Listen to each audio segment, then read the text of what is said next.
మాకు special protection force act అనేది ఇమీడియట్గా అమలు చేద్దామని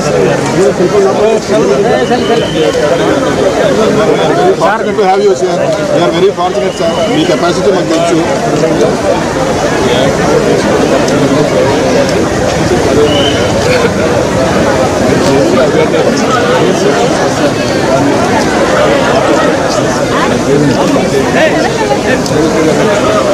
thank you sir. Thank you so much sir. Thank you so much sir.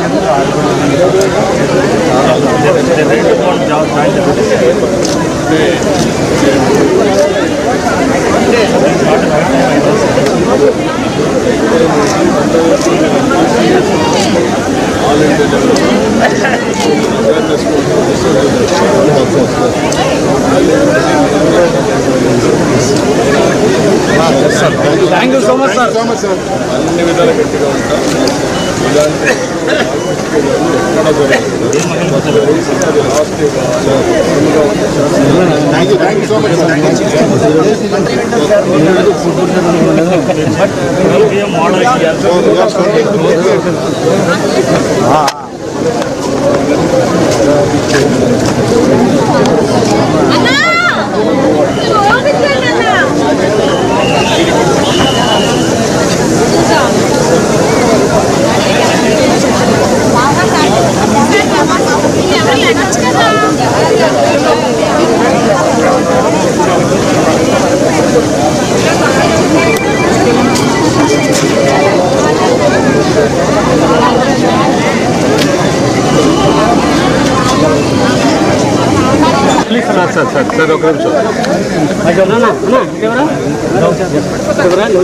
కలకత్తాలో జరిగినటువంటి సంఘటన పైన జాతీయ స్థాయిలో పెద్ద ఎత్తున డాక్టర్లందరూ కూడా నిరసన తెలియజేస్తున్నారు.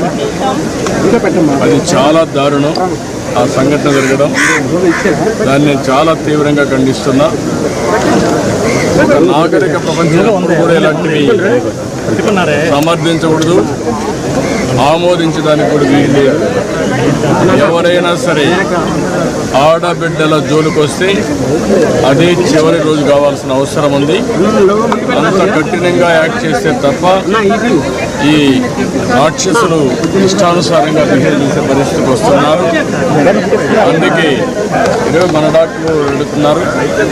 అందులో కూడా డాక్టర్స్ అనేది ఒక పవిత్రమైన వృత్తి.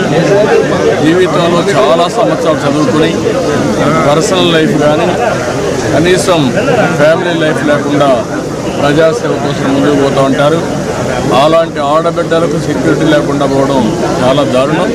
అందుకే తప్పకుండా ఒక ప్రత్యేక చట్టాన్ని తీసుకొస్తాం. చట్టాన్ని తీసుకొచ్చి ఏదైతే కర్ణాటక చేశారో అలాంటి చట్టాన్ని తీసుకొచ్చి పగడ్బందీగా 7 సంవత్సరాలు జైలు శిక్ష పెట్టేట్టుగా తీసుకొస్తే అప్పుడే భయపడతారు. ఇమీడియట్గా నెక్స్ట్ సెషన్ ఎప్పుడు వస్తే అప్పుడు నేను ఇప్పుడే చెప్తున్నాను హెల్త్ డిపార్ట్మెంట్కి ఆ చట్టాన్ని తీసుకురామని.